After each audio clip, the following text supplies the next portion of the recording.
Olá, bom dia. Começa aqui mais uma edição do Eldorado Expresso, trazendo para você os principais destaques das plataformas do Estadão nesta quarta-feira.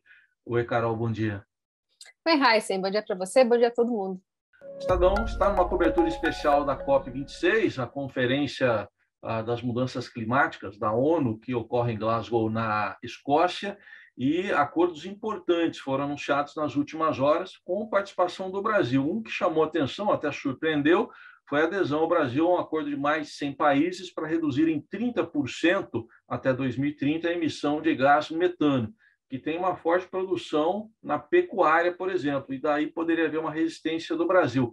Mas houve pressão dos Estados Unidos que surtiu efeito, mas não para outros países, como Rússia, Índia e China. O Brasil também assinou um outro acordo, um outro pacto para a redução pela metade de gases do efeito estufa, também até 2030, e um outro acordo para zerar o desmatamento também até este ano. O detalhe é que o Estadão traz todo um balanço e mostra que todas essas metas são para depois do governo do presidente Bolsonaro, mesmo que ele conquiste um segundo mandato.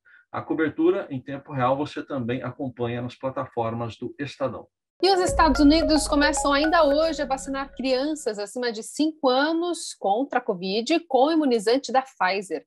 Essa autorização foi dada ontem pelo CDC, que é o Centro de Controle de Doenças de lá, após a Anvisa também de lá, né, a FDA, apontar que os benefícios da prevenção contra a Covid superam eventuais riscos associados à vacinação nessa faixa etária. No Brasil, onde a sua vacina já é aplicada em adolescentes acima de 12 anos, a Pfizer pretende pedir à Anvisa essa liberação para crianças de 5 anos ou mais. E a partir de hoje, em todo o estado de São Paulo, a volta às aulas presenciais é obrigatória e sem a necessidade de distanciamento que vinha vigorando, distanciamento de 1 metro entre as carteiras. Com isso, acaba também um esquema de rodízio que vinha sendo adotado por cerca de 75% das escolas estaduais de São Paulo que não tinham espaço físico para manter o distanciamento de 1 metro. Apenas exceções, alunos que tenham comorbidades, que tenham aí uma comprovação médica com atestado, poderão continuar no ensino à distância. Os detalhes você encontra no portal do Estadão, mas também tem uma informação que é importante. A volta é obrigatória, o distanciamento não é mais necessário, mas o uso de máscaras continua sendo uma imposição nas escolas.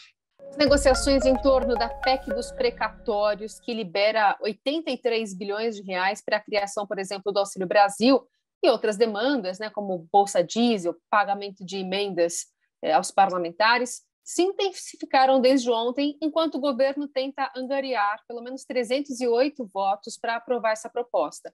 O texto pode ser retomado hoje lá no Congresso. Mas tem outra frente também em negociação. O Estadão mostra hoje que ganha força entre os deputados a ideia de prorrogar o auxílio emergencial, cuja última parcela foi liberada no domingo.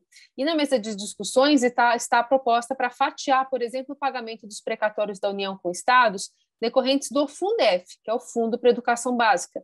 O modelo inicial adiava a quitação desses débitos e tem encontrado muita resistência por parte da oposição. Então, são os caminhos abertos para esta quarta-feira lá no Congresso. No futebol brasileiro, esse meio de semana tem sido de ajustes, né, para realização de jogos atrasados do Campeonato Brasileiro da Série A. Ontem, por exemplo, teve um jogo entre Atlético Paranaense e Flamengo. De novo, eles se enfrentaram, né? O Atlético eliminou o Flamengo na Copa do Brasil, mas ontem foi um jogo atrasado do Brasileirão. O Flamengo abriu 2-0 com 2 gols do Gabriel Barbosa, o Gabigol, mas cedeu empate no finalzinho, 2-2 lá em Curitiba. E com isso o Flamengo perdeu a chance de avançar um pouco mais na tabela, até superar o Palmeiras e encostar um pouco mais no Atlético, que é o líder, o Atlético Mineiro. E o Atlético Mineiro, hoje, também num jogo atrasado, enfrenta o Grêmio no Mineirão. Se vencer, pode disparar ainda mais na tabela e o Grêmio precisa vencer para tentar fugir um pouco da zona do rebaixamento. Mas mesmo vencendo, os gaúchos ainda não saem da penúltima posição na tabela. Para fechar, vamos falar sobre os planos da NASA, que definiu as datas para seu foguete gigante ser lançado, uma espaçonave de ida e volta da Lua, começando em meados de fevereiro do próximo ano, já de 2022, e dessa vez parece que é para valer. A Agência Espacial anunciou um período de 2 semanas, começando em 12 de fevereiro, para um voo sem astronautas a bordo, do Space Launch System, né, o maior foguete da agência em décadas.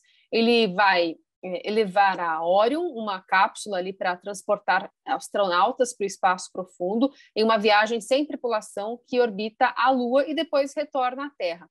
É bom lembrar que a NASA espera ser capaz de transportar astronautas de volta à superfície lunar, incluindo uma mulher, a primeira mulher e a primeira pessoa não branca nos próximos anos. Nenhum ser humano visitou a Lua desde a missão Apollo 17 em 1972.